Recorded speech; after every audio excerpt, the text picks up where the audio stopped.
Welcome to Something More with Chris Boyd. Chris Boyd is a certified financial planner practitioner and senior vice president and financial advisor at Wealth Enhancement Group, one of the nation's largest registered investment advisors. We call it Something More because we'd like to talk not only about those important dollar and cents issues, but also the quality of life issues that make the money matters matter. Here he is, your fulfillment facilitator, your partner in prosperity, advising clients on Cape Cod and across the country. Here's your host, J. Christopher Boyd. Thanks for being with us for another episode of Something More with Chris Boyd. I'm Chris Boyd. I'm here with Jeff Perry. We are both of the AMR team at Wealth Enhancement, and glad to have you joining us. So, Jeff, I went for a dental cleaning this week and yesterday, and felt badly afterwards as I was getting a coffee. Yeah, all the good stuff. Had my teeth cleaned and I'm going to go and ruin it with a coffee. Red wine, coffee, sugar, all those things that are the joys of life in some ways are for your dental planning. Yeah. But anyway, as I was there, it was a very nice dental hygienist who was Laureen, who was asked me, "Oh, what do you do?" You know, so she said, I went to go to a financial planner about a year ago, and then he ghosted me, and I never heard back from him. So she's like, so we'll come back to that. But in the process, she said, what's your favorite personal finance, book? What do you recommend? I'm reading Rich Dad, Poor Dad. I was like, oh, that's a good choice. Yeah, that's choice. Yeah. So I thought though that circumstance would be the premise of our show today. Let's start with the books.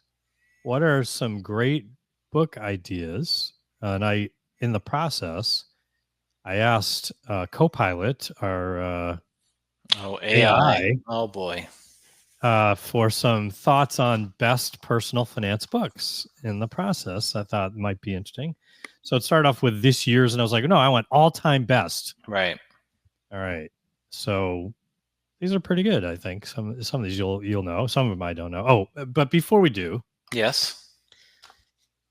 Do you want to weigh in on, you're a student of personal finance. You are, I think, someone who's done a lot of reading on. I've probably read literally 100 different personal finance books over the decades. Wow.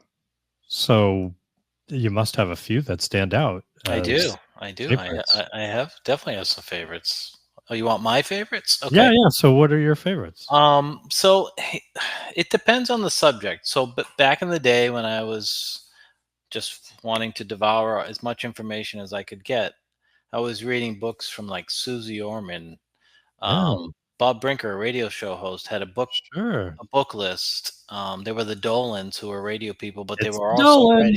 Yeah, but they were also writing books, and those were all like kind of broad based. Like, do you need life insurance? How much should you save? Just like really the basics, right? Yeah. And then it's like most people. I'm no different than most people. When they're studying something, they go from the general to the You're like, okay, I got the basics. I need more. Yeah. So I think my favorite or my early favorite, most memorable investing book was One Up in Wall Street by Peter Lynch. Nice. Where he talked about his investing style.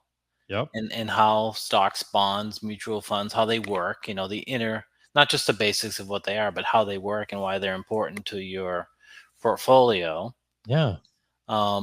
And then there was a period where I started listening to Dave Ramsey, The Ramsey Show, and he and his team have had dozens of books published. Yeah.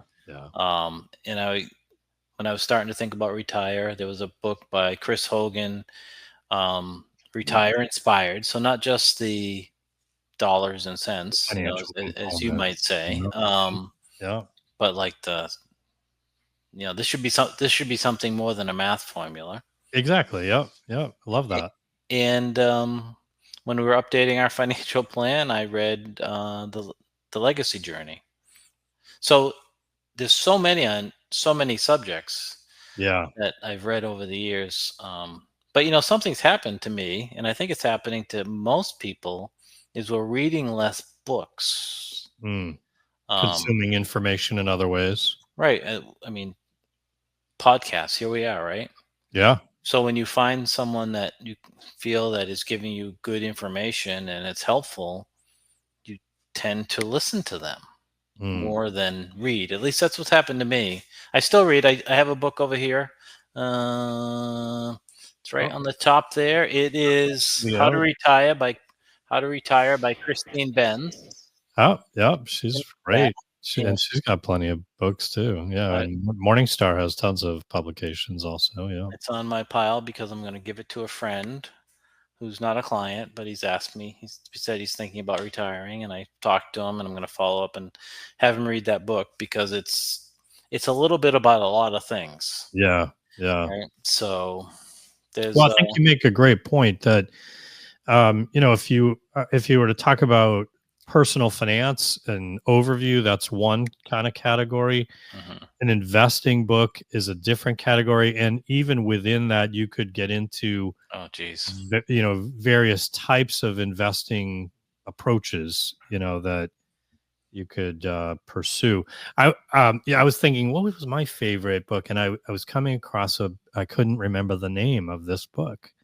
It was almost more of a textbook in some respects, because a lot of the books that, like, I've done coursework for my professional development or whatever, and so those aren't really kind of more books. technical. Yeah, right? But this particular one was kind of a blend of, it was just a ton of the foundational basics, but it was done in an interesting way, and it had some of the specifics, but it also was more conversational in tone, right? So I'm sorry, I don't remember the name of it, but I'll tell you the background. I used to do these seminars in the 90s, and the company that produced them was called Successful Money Management Seminars. Okay. Yep. And then they created financial strategies for secure retirement. And then I did that was geared toward pre-retirees, and I did the one that was geared toward retirees, lifelong strategies, LFS, lifelong financial strategies. So the author of these seminars had this book that I was thinking Got of. it. But they've retired. They sold the whole thing. I went looking. I can't find it. Sure. But anyway, but there's so many good options. Let me go through some of the names. You're going to recognize a lot of this, and you've already given a few good ideas already. So here's a few. The Millionaire Next Door. Oh, great. I've read that. Dr. Thomas Stanley. And there's a follow-up version. There's a revision. Yeah, I read the revision too a few years ago. And his daughter came out with another, like an updated kind of version of this. The insight of that one that always stuck with me was the distinction between affluence and wealth. Yep. And that really was a significant eye-opener, don't you think, in terms of absolutely. There's people who have lots of money, lots of income, and they may spend a lot of that with a nice house and a big car and fancy car, whatever, and the trips or whatever. Yep. But are they creating wealth? And so affluence may be about lifestyle, but wealth is the accumulation of assets, and ultimately. And the Millionaire Next Door is just the idea that it may not be the people that look the most successful who are the most wealthy. That is so true. And the people with all the shiny stuff are most likely in debt. Yeah, exactly. You could have a huge income, lots of great lifestyle, but you could be really underwater, right? Right. Yeah. Yep. So yeah, that was a really insightful and just a good book. You'll like the next one, I bet. The Boglehead's Guide to Investing. This was referencing Jack Bogle. Yeah, that was a while ago. Yeah. He has the next book, The Little Book of Common Sense Investing, by him. Jack Bogle. Your Money or Your Life by Vicky Robin and Joe Dominguez. I don't know that one. I do not know that one either. I Will Teach You to Be Rich. The next one we just talked about earlier, Rich Dad, Poor Dad. Right, that's the one. So she's made a good choice. Yes. The next one's really more of an investing book, The Intelligent Investor, which you were referencing on a podcast just a few weeks ago. We were talking about Warren Buffett, and he attributes much of his success to the author of that book, Benjamin Graham, his mentor. Now that's an old book now, but anyway, some of these principles still apply. Dave Ramsey's is the next one. There you go. Total Money Makeover. Yep. Yeah, great place for someone who might have debt that they're struggling with, and at the beginning of their journey, it's a great foundational book. The next one is a classic, Napoleon Hill's Think and Grow Rich. Mm-hmm. Yep. And I read this one. I don't know if you read this one, Tony Robbins, this Money, Master of the Game. Yep, I have read that. It's funny. I didn't enjoy it that much because I think maybe because of I'm being a professional. You know what I mean? It's a bit rah, right? Yeah, but at the same time, I bet for someone starting out, that would be a great there's a lot of great content in there. I liked what he had to say. I love motivational parts of these books, especially when you're like unsure, and the motivational tone can really get you excited about starting, because starting is the toughest part for a lot of people, like getting organized and starting, because it seems just so, I mean, you can do the math and say, oh yeah, that's what I can end up with $1 million, or whatever it is. But to start with your first $100 is where do I begin? It's like someone who's really overweight, and those first steps on the walk, and the first saying no to that treat is the toughest, right? Getting started is the toughest. So the motivational books have a place, especially at the beginning of your financial journey. Good point. We'll come back and talk about the challenges that Lorene ran into, but let me I'll just run through some of these books that were, I said, well, what about best investing books of all time? Here's what the list came out with. The Intelligent Investor. Makes sense. Yeah. Next one, Ben Graham and David Dodd. Graham and Dodd. You've heard of the Value Investor. Sure. Classic Value Investors. Security Analysis is that book. A Random Walk Down Wall Street. Wall Street, yeah. Common Stocks and Uncommon Profits. The Essays of Warren Buffett. I didn't know that was a book. Yeah. The Little Book of Common Sense Investing we talked about on the last list. You mentioned Peter Lynch, One Up on Wall Street. Yep. I think a lot of people like Peter Lynch because that's really accessible to say, invest what you know and pursue the things that you observe, where you see. Still makes sense today. Yeah. It's like there's a accessibility of that. Oh, I like that, Anyway, The Most Important Thing by Howard Marks. Reminiscences of a stock operator. And then the last one, Market Wizards. Anyway, I'll know some of those, but okay. Just threw it out there. Some books for people to, if they're looking for that list. Let's talk about the other aspect of this circumstance. I'm curious if there's more to the story with your hygienist. Yeah, so she said she had tried to meet with someone and had a conversation, then never heard back from them. And I said, "Oh, was he a fiduciary?"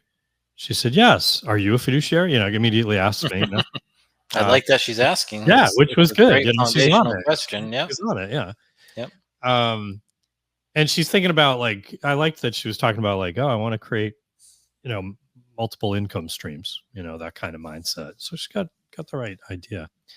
That idea of creating wealth and generating cash flow from it. Diversification. Yep. Yeah. But in any case, meanwhile, I'm like getting my teeth prodded, so I couldn't. Can't say too It much. wasn't a lengthy conversation, you know what I mean? But in any case, it sounded like, I was thinking it's challenging for people who are starting out because our industry is really geared toward working with people who have assets to manage. Our compensation structure generally for advisors is designed around assets under management, Right.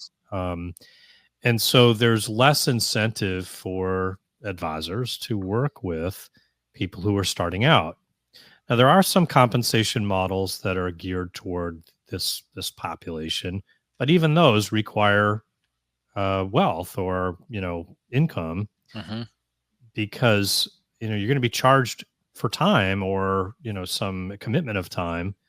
It's common for some advisors, not everyone, but some advisors say, well, we'll charge a subscription fee.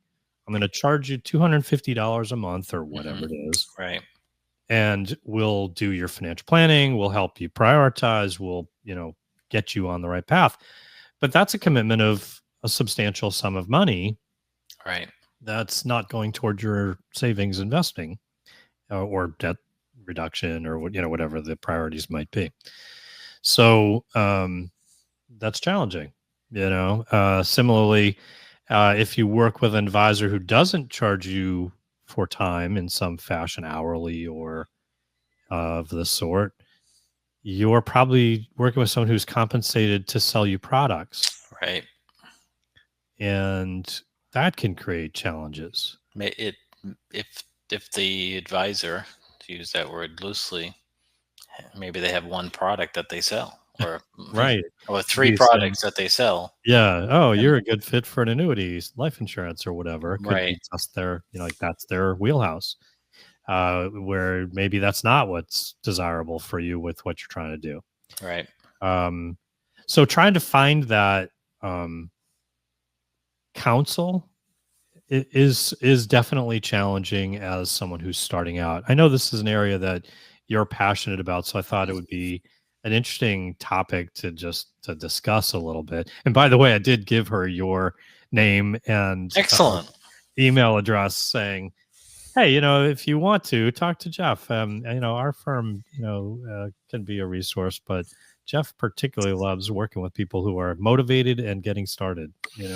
I certainly won't give his name, but this is kind of timely. Last week, I did a review of a young man who came with very little assets. He was out of college, getting his first job, and he wanted to start off on the right course. Yeah. And a year later, or maybe it's a year and a half now, but he's made significant progress. He's putting away money in his 401k. That's, he sees building. He started a Roth IRA. He's fully funding it every year. Awesome. And he just says, because he has no debt. He didn't create debt. Since he's living below his means, he has a good salary after college, but he's socking away money in a brokerage account that he doesn't have it earmarked. We talked about what he thinks it might be used for. It might be used to buy his first home. Sure, that makes sense. Yeah. But whatever it's used for, so he's got 2 retirements building. He's in his mid-20s. He's aggressively saving for this big goal, which, say, it's a house. Yeah. He's building wealth. He's managing no debt because he's being responsible. And I mean, so it's, financially, as far as fees or anything, it's not as productive as having a $10 million client come in. Yeah. But I have to admit, it's rewarding. I get more joy, I guess, out of these little things that you can inspire people to do when they're young and they're motivated to do it. Will absolutely change their trajectory. And foundational. Foundationally. These habits that he's building, and other, he's just the example from last week, but these habits that young people can build, or helping people who have bad habits, make corrective courses and make changes in their lives. I mean, that's that's a great It's a joy question of being to work with. motivated, though, right? Right. People have to be, uh, you know, serious about They have to be. making these decisions and Yeah. what's involved in that. Yeah. Yeah. And if they are, they can make changes that will forever, improve their financial stability and their financial success. But, sometimes you get people who present as motivated, but Yeah. they're coming out of desperation and they're not ready to. I mean, with anything that you're doing, there's something you're giving up, Mm. right? So if you're not staying within your means or you're not ready to make those commitments to your own future, then it's tough to change that for somebody. Yeah. I think just to go back to the notion of the industry, I think Mhm. I don't think there's an easy answer. There's not an ideal solution. There may be you know multiple avenues to pursue. There may be some resources that are relatively low cost. There may be possibilities, but I think at some level it requires, if you're going to get professional help, there's going to be a cost. Sure. Well, it's that way with anything, right? I mean, Yeah, but so trying to find maybe that, how do you get started? There are resources, podcasts like we were just talking right. about. People consume information through podcasts like ours and others. You mentioned some of the greats over the time, the radio listening that you've Hmm. done with, but Dave Ramsey to this day has got a lot of great resources for people as they get started. As they get started. And, Dave Ramsey has always suggested that people work with a financial advisor. Right. When Right. they have that need, when they get through their, he has baby steps. When he gets through there, like get your emergency fund, pay Yeah. down your debt, contribute to your 401k, and then Yeah. work with Now a that you got financial the advisor. fundamentals That's covered, right. okay, we got the groundwork laid. That's right. And then you get to a more complex, right? That's right. I think that's good counsel. Um, so in any case, I don't know what else. I just, this was on my mind, and I was like, having just gone through that, I thought, well, this is a topic that's challenging but worthy of discussion. It's absolutely challenging to a lot of people. I think the individuals have my example of the gentleman, that Yeah. young man we're helping, is a bit unique. Most people, when they get that first kind of real job and they have that paperwork in front of them, and oh, we have a 401k. Okay, what is that? So that's a good time to seek counsel. Like, Yeah, that's a good point, right, because a lot of times people just fill out the form quickly and move on, right. and may miss out on opportunity. That's right.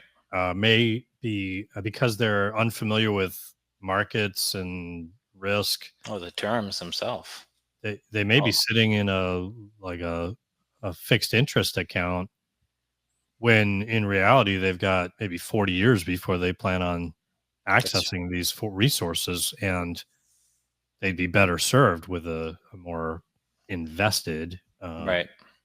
approach to those funds. Or even worse, they say, I don't know what that is. I'll deal with it later. Do I have to do it now? No, you don't. And don't. Yeah. So Yeah, missed opportunity, maybe giving up on voluntary compensation. hmm If they don't do a match, if they don't right. actually contribute, they may be giving up on the match, which is, you know, volunteering for a lower pay. Yeah, free Compensation. money, as they say, right?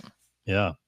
But it all comes down to seek counsel and educate yourself. We're all responsible to educate ourselves of the basics. It's really And good. I absolutely love what your hygienist was asking you about. Are you fiduciary? Because Yeah, you've heard my three things. that's right. That's And right. Go for she got the first one. Like, whoever you're working with, I don't, in the financial sector world, ask if they're fiduciary, and that means, do they have your best interest at heart? Are they morally, ethically, legally responsible to give you advice that is in your best interest and not their own? it. Hmm. So that's a yes. You want to hear yes. The second one, is, how are they compensated? You've touched on different ways, But if someone you're about to work with and you're about to pay, however that either pay by your assets or pay, hourly or whatever the model is, if they can't explain to you how they're compensated within a minute, maybe it's not a straightforward way of compensation. Maybe that should raise your concerns just for a moment or two. Just step back. Yeah, just step up and say, I'm not sure. Are you a fiduciary? Yes. How are you compensated? Reasonably quick answer. And the third is, where will my assets, where will my money be held? Right. We want it held at a third-party custodian, the person giving you the advice. It's just prudent and wise for them not to be actually handling your actual dollars. Yeah, you want it's like the checks and balances we talk about in government, right? Right, It's right. the same idea with your money. Yep. So for our example, if you work with us or a fiduciary, we're typically paid on assets under management, not always. Yeah. Special circumstances, and you'll be getting your statements from us, but also from Schwab or Fidelity or whoever we're using on your behalf. So the brokerage platform who actually holds the assets, and you can log into separately anytime, day or night, right, and see what's going on, what's there. Now we might have access to make changes when we have discretion to manage the portfolio, but it's not something that's in our back pocket. It's something that's it's not just on a ledger. It's you can see the third party is reporting to you your assets. And another way, and I'm still self-promotion here, but of learning is listening to podcasts like this one, because we cover a variety of these topics. So I hope that you gave the hygienist or Will. I don't think I did, but I'm going to send her this, I think. Yeah, absolutely. She'll get a kick out of it. Yeah. But it's a good way. I think things have changed. I read less books, but I listen to more podcasts. And when I find somebody credible and a little entertaining, we want to be entertained too. Yep. That talks about issues that I care about. I subscribe. Piques your interest. And if you're a listener, we hope you subscribe, and we hope you find this interesting and entertaining. And we hope you'll share it. Hope you'll rate and give a review of our podcast, because it does help others find our show. There's lots of great ones out there. Hopefully we're among the ones that you enjoy the most. Jeff, thanks. Good discussion. Good topic. Hopefully people got a couple of ideas for their bedside reading if they want a little financial reading list on there. I'm looking forward to hearing from your hygienist. Happy to help her out. With that, everybody, thanks for being with us. Until next time, keep striving for something more. Thank you for listening to Something More with Chris Boyd. Call us for help, whether it's for financial planning or portfolio management, insurance concerns, or those quality of life issues that make the money matters matter. Whatever's on your mind, visit us at somethingmorewithchrisboyd.com or call us toll free at 866-771-8901. Or send us your questions to amr-info@wealthenhancement.com. You're listening to Something More with Chris Boyd Financial Talk Show. Wealth Enhancement Advisory Services and J. Christopher Boyd provide investment advice on an individual basis to clients only. Proper advice depends on a complete analysis of all facts and circumstances. The information given on this program is general financial comments and cannot be relied upon as pertaining to your specific situation. Wealth Enhancement Group cannot guarantee that using the information from this show will generate profits or ensure freedom from loss. Listeners should consult their own financial advisors or conduct their own due diligence before making any financial decisions.